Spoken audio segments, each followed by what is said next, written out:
Հարգելի հայրենակիցներ, ես իհարկե հասկանում եմ, որ ազգային ժողովում անցկացված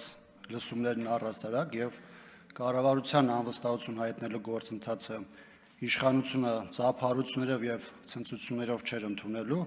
եւ դա բավականին էկզոտիկ արձագանքների էր հանգեցնելու։ Բայց կան թեմաներ, որոնց ներթափանցելու համար պետք է համապատասխան քաղաքական քաշ եւ գիտելիքներ, նաեւ գիտակցում, թե ինչ է քաղաքական process-ը, ինչ է քաղաքական գործունեությունը, ինչ է ենթադրում օրենսդրի վարքագիծը, ու եթե դու դրանում պատահական հայտնված անձ ես, ապա պարտադիր չէ քո անբովանդակ ու անմակարդակ տեքստերը պարզապես փաթաթել հասարակության վզին։ Կառավարության անվստահություն հայտնելու գործընթացը բխում է լեգիտիմ հիմքերից, որոնք հրապարակային ձևով ներկայացվել է, դրա շուրջ խորհրդարանական եւ արտախորհրդարանական դիմադիր շրջանակներում կա ձևավորված կոնսենսուս։ Իսկ այն, ինչ որ տեղի ունենում այսօր, բխում է դրա տրամաբանությունից։ Կարդացեք ձեր նախընտրական խոստումները, ձեր գրած կառավարության ծրագրերը եւ դուք ինքներդ էլ